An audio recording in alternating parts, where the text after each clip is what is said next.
കിരണിന്റെയും കല്യാണിന്റെയും നാളത്തെ നല്ലൊരു കഥ കേട്ടാലോ? അങ്ങനെ നാളത്തെ കഥയില് ലക്ഷ്മി അമ്മയുടെ അടുത്തേക്ക് കാർത്തി ചെന്നു. കാർത്തി എന്നിട്ട് പ്രകാശിനെ കുറിച്ചുള്ള കാര്യങ്ങളൊക്കെ പറയണം. അച്ഛൻ ഹോസ്പിറ്റലാമേ, പക്ഷെ എങ്കില് ഇത് കിരൺ നമ്മളോട് പറഞ്ഞില്ല എന്ന് പറഞ്ഞു. അത് കേട്ടപ്പോ ലക്ഷ്മി അമ്മ വിളിച്ചു. അല്ല, മോൾ എങ്ങനെ അറിഞ്ഞെന്ന് ചോദിച്ചു. ഇപ്പൊ ബാലനും കുറച്ച് ഡ്രസ്സ് എടുക്കാൻ വന്നിട്ടുണ്ടായിരുന്നു അച്ഛന്റെ. അപ്പോഴാണ് സത്യങ്ങളൊക്കെ അറിയണേ. കല്യാണി ക്ഷേത്രത്തിലേക്ക് പോകാൻ ഒരുങ്ങായിരുന്നു അച്ഛനെ കാണാനായിട്ട്. അച്ഛൻ ക്ഷേത്രത്തിൽ പോയി ഭജന ഇരിക്കുവാന്നല്ലേ കിരണൊക്കെ പറഞ്ഞിരുന്നേ. അപ്പോഴേക്ക് ലക്ഷ്മി അമ്മ പറഞ്ഞു, മോളെ ചിലപ്പോ അത് കിരൺ മനഃപൂർവ്വം പറയാതിരിക്കുന്നതായിരിക്കും. ഈ കാര്യങ്ങളൊക്കെ അറിഞ്ഞിട്ടുണ്ടെങ്കിൽ നിനക്ക് സഹിക്കാൻ പറ്റുമോ? നിനക്ക് സങ്കടം ആവില്ലേ? നിനക്ക് സങ്കടം ആണ്ടെന്ന് കരുതിയിട്ടായിരിക്കും കിരൺ അങ്ങനെ പറയായിരുന്നേ, നിന്നോടും കല്യാണിയോടും ഒക്കെ പറയാതിരുന്നേ. എന്നാലും അമ്മേ, അവന് ഇത്രയും വലിയ ദുഷ്ടത്തരമൊക്കെ കാണിച്ചില്ലേ? എന്നിട്ടിപ്പൊ കണ്ടില്ലേ എന്റെ അച്ഛന്റെ ഗതി എന്തായി? ദിലീപേന്റെ അച്ഛന്റെ അവസ്ഥ എന്തായി? സാരമില്ല, നീ വിഷമിക്കണ്ട. കല്യാണത്തിന് പിന്മാറില്ലല്ലോ ദിലീപ്. ഇത്രയും പ്രശ്നങ്ങൾ ഉണ്ടായിട്ടും അവന്റെ മാനസികാവസ്ഥ ഒന്ന് ചിന്തിച്ചു നോക്കേ. എന്നിട്ട് പോലും ദിലീപ് കല്യാണത്തിന് പിന്മാറില്ല. എന്തുകൊണ്ടാ? അത് നിന്നോടുള്ള ഇഷ്ടം കൊണ്ടും അതുപോലെ തന്നെ ഗംഗയോട് പ്രതികാരം ചെയ്യണമെന്നും വിചാരിച്ചിട്ടാ അവൻ കല്യാണത്തിന് പോലും പിന്മാറാതിരിക്കുന്നേ. അവനിട്ട് കിട്ടാൻ പറ്റുന്ന ഏറ്റവും വലിയ പ്രതികാരം എന്ന് പറഞ്ഞാല് നിന്റെയും ദിലീപിന്റെ കല്യാണമാണ്. എന്നിട്ടാണ് നീ ഇപ്പോഴും സമ്മതം മൂടാതിരിക്കുന്നേ. അമ്മേ, ഞാൻ എങ്ങനെ സമ്മതിക്കുമെന്ന് പറ. ഇനി ദിലീപേന്റെ ജീവിതം കൂടെ തകർത്ത് കളഞ്ഞോണ്ട് എനിക്കൊരു ജീവിതം വേണോ? ദിലീപേണ്ട എന്തേലും സംഭവിച്ചു പോയിട്ടുണ്ടെങ്കിൽ എന്തായിരിക്കും?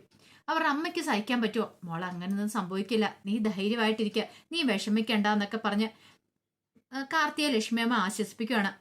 അപ്പോഴേക്കും കാർത്തിയ പറഞ്ഞു, അമ്മേ ഇപ്പൊ കണ്ടില്ലേ, ദിലീപേണ്ട വീടും ഈ വീടും മരണ വീട് പോലെയല്ലേ, ഉറങ്ങിയതുപോലെ ആയിപ്പോയില്ലേ? എന്നിട്ടോ അവനിപ്പം രക്ഷപ്പെട്ട് നടക്കുമല്ലേ ഗംഗാപ്രസാദ്. അവൻ ഉദ്ദേശിച്ച പോലെ തന്നെ കാര്യങ്ങളൊക്കെ നടന്നില്ലേ?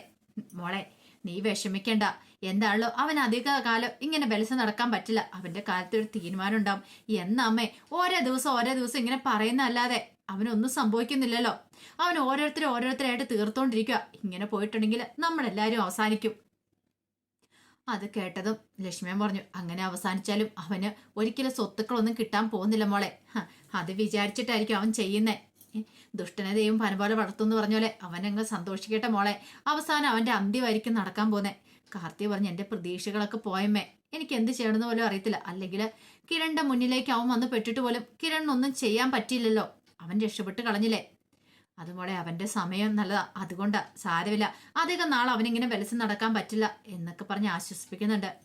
ഇതേ സമയത്ത് കല്യാണി കിരണിന്റെ അടുത്തേക്ക് എന്ന് കിരണിനെ വിളിച്ചെഴുന്നേപ്പിക്കുക. അപ്പൊ കിരൺ എഴുന്നേറ്റിട്ടുണ്ടായിരുന്നില്ല.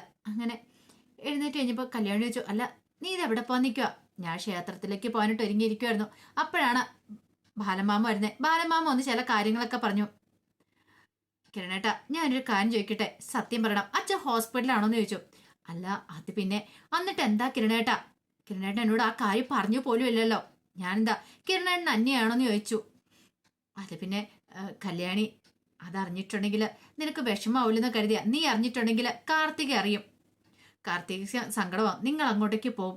അവിടെ ചെന്നിട്ട് കാർത്തികേനെ നിന്നെ കണ്ടിട്ടുണ്ടെങ്കിൽ അച്ഛന് സങ്കടം കൊടുത്തുള്ളൂ. കാർത്തികയുടെ വിവാഹം മുടങ്ങി ഇങ്ങനെയൊക്കെ സംഭവിച്ചെന്നറിഞ്ഞാൽ അച്ഛന് സഹിക്കാൻ പറ്റുമോ? അച്ഛന് വീണ്ടും ബി പി കൂടും. അച്ഛൻ വീണ്ടും ഐസിയുലേക്ക് മാറുമെന്ന് പറഞ്ഞു. അതിന്റെ ആവശ്യമില്ല. അതുകൊണ്ടാ തൽക്കാലത്തേക്ക് കാര്യങ്ങളൊന്നും പറയാതിരുന്നേ. അച്ഛൻ്റെ അടുത്തേക്ക് വരണ്ടാന്ന് കരുതിയിട്ടാ. അത് കേട്ടപ്പോൾ കല്യാണി പറഞ്ഞു, കിരണേട്ടാ, എന്നാലും എന്നോടെങ്കിലും സത്യങ്ങളൊക്കെ തുറന്നു പറയായിരുന്നു. പാവം എൻ്റെ അച്ഛനെ ഏറെ ആഗ്രഹിച്ച കാർത്തികേച്ചിയുടെ ദിലീപേന്റെ വിവാഹം നടക്കാൻ വേണ്ടിയിട്ട്. എന്നിട്ട് ആ ദുഷ്ടന് എല്ലാം നശിപ്പിച്ച് കളഞ്ഞില്ലേ? അതാ പറഞ്ഞത്. നിന്റെ അച്ഛന്റെ അവസ്ഥ എന്താണെന്ന് അറിയാലോ. അപ്പം ഏറ്റവും കൂടുതൽ ആഗ്രഹിച്ച കല്യാണം നടന്നു കാണാനായിട്ട് നിന്റെ അച്ഛനാ. പക്ഷെ ഈ കല്യാണം നടക്കില്ല എന്ന് അറിഞ്ഞു കഴിഞ്ഞപ്പോൾ തന്നെ തളർന്നു വീണു. ഇനി കാർത്തികയും കൂടെ കണ്ടു കഴിഞ്ഞിട്ടുണ്ട് സഹിക്കാൻ പറ്റില്ല. ഇത് കേട്ടുകൊണ്ട് ഉറപ്പായിട്ടും പോകും നിങ്ങൾ അങ്ങോട്ടേക്ക്. അതുകൊണ്ടാണ് ഞാൻ പറയാതിരുന്നേന്ന് പറഞ്ഞു. കല്യാണി പറഞ്ഞു, കിരണേട്ട, അവനൊന്നും ചെയ്യാൻ പോലും പറ്റിയില്ലോ. അവൻ ഇപ്പോഴും വെലസി നടക്കുമല്ലേ? പേടിക്കേണ്ട കല്യാണി, ദിലീപ് കല്യാണത്തിൽ നിന്ന് പിന്മാറിയിട്ടില്ലോ. കല്യാണം നടത്താന്നല്ലേ പറഞ്ഞിരിക്കുന്നേ. അത് കേട്ടപ്പോൾ കല്യാണി പറഞ്ഞു, കല്യാണം നടക്കുമെന്ന് അറിഞ്ഞു കഴിഞ്ഞിട്ടുണ്ടെങ്കിൽ അവൻ വീണ്ടും വരും കിരണേട്ട. അവൻ വന്ന് ഇനി വീണ്ടും എന്തെങ്കിലുമൊക്കെ ചെയ്യും. ഒരു കാര്യം ചെയ്യുക, ദിലീപിനെ പോയി കാണാം. ദിലീപിനെ കണ്ടെന്ന് സംസാരിക്കുക. എനിക്കെന്തോ അത്ര നല്ലതായിട്ട് തോന്നില്ല എന്ന് പറഞ്ഞു. നീ പേടിക്കൊന്നും വേണ്ട കല്യാണി, ഞാൻ ഇല്ലേന്ന് ചോദിച്ചു. ഇതൊക്കെ തന്നെയല്ലേ കിരണേട്ട മുമ്പേ നമ്മളെല്ലാം ചിന്തിച്ചുകൊണ്ടിരുന്നേ, ഒന്നും സംഭവിക്കില്ലെന്ന്. എന്നിട്ട് അവസാനം എന്തായി? നമുക്ക് എന്തേലും ചെയ്യാൻ പറ്റിയോ? ആർക്കേലും എന്തേലും ചെയ്യാൻ പറ്റുമോ? അത് പിന്നെ കല്യാണി, അവനെ നന്നായിട്ട് ഇടിച്ച് ഇഞ്ച പരുവാക്കി വിട്ടിട്ടുണ്ട് ഞാൻ. അതുകൊണ്ട് എന്താ, അവൻ വീണ്ടും ഉയർത്തെഴുന്നേറ്റ് വരുമല്ലേ ഓരോരുത്തരെ കൊല്ലാൻ വേണ്ടിയിട്ട്. നമ്മുടെ കൺമുന്നിൽ കണ്ടിട്ട് പോലും അവനെ ഒന്നും ചെയ്യാൻ പറ്റാത്തൊരവസ്ഥ. അവനെ പോലീസിനും പിടിക്കാൻ പറ്റുന്നില്ല. പോലീസ് പിടികൂടാതിരിക്കുന്നതായിരിക്കും കല്യാണി നല്ലത്. കാരണം പോലീസ് പിടികൂടിയിട്ടുണ്ടെങ്കിൽ അവനെ പോലീസ് അറസ്റ്റ് ചെയ്ത് അങ്ങോട്ട് കൊണ്ടുപോകും, ജയിലിലടയ്ക്കും. കുറച്ച് നാൾ കഴിയുമ്പോൾ അവൻ വീണ്ടും ഇറങ്ങും, വീണ്ടും നല്ല ക്രൂരത ചെയ്യും. പക്ഷെ അതിന് അവസരം കൊടുക്കരുത്. ഇനി അവനെ കിട്ടിയിട്ടുണ്ടെങ്കിൽ തീർത്ത് കളയണം, അതാണ് ചെയ്യേണ്ടതെന്നൊക്കെ പറഞ്ഞു. പിന്നീട് കിരൺ പറഞ്ഞു, ഞാൻ ദിലീപിനെ ഒന്ന് കാണട്ടെ, എനിക്കൊന്ന് കണ്ട് സംസാരിക്കണമെന്ന് പറയണം. അങ്ങനെ ദിലീപിനെ കാണാനായിട്ട് ചെല്ലുന്നുണ്ട്. ദിലീപിനെ കണ്ട് കിരൺ കാര്യങ്ങളൊക്കെ സംസാരിക്കുകയാണ്. ഇന്നലെ അവനെ തീർക്കേണ്ടതായിരുന്നു, പക്ഷെ തല നാലിഴയ്ക്കാണ് അവൻ രക്ഷോട്ട് പോയത്. അത് കേട്ട് കഴിഞ്ഞപ്പം ദിലീപ് പറഞ്ഞു, ശരിയാ, പക്ഷെ അവനെ കൈ കിട്ടുമായിരുന്നെങ്കിൽ എൻ്റെ കൈ കിട്ടിയാൽ മതിയായിരുന്നു, ഞാൻ അവനെ തീർത്താനെന്ന് പറഞ്ഞു.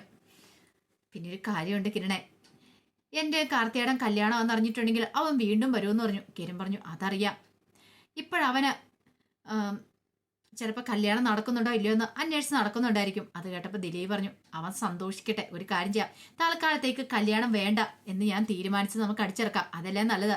അങ്ങനെ ആയിരിക്കണം അവനെ അറിയേണ്ടത്. അവൻ സന്തോഷിക്കട്ടെ, ആ സന്തോഷിക്കുന്ന സമയത്ത് വേണം അവനിട്ട് പണി കൊടുക്കാനായിട്ട്. ഞാനും കാർത്തികയും തമ്മിലുള്ള കല്യാണം നടക്കില്ലെന്ന് എല്ലാവരോടും പറഞ്ഞാൽ മതി, അവൻ അങ്ങനെ അറിഞ്ഞാൽ മതി, ഒരു കാരണവശാലും നടക്കുന്ന കാര്യം അറിയണ്ട. ഞാൻ ഈ കല്യാണത്തിൽ നിന്ന് പിന്മാറിയെന്ന് കിരൺ എല്ലാവരോടും പറഞ്ഞാൽ മതി എന്ന് പറഞ്ഞു. കിരൺ പറഞ്ഞു, അത് നല്ലൊരു കാര്യമാണ്, അവന് സന്തോഷിക്കാനുള്ള വകയുണ്ടാവട്ടെ, അവനെ ആശ്വസിച്ചിരിക്കും.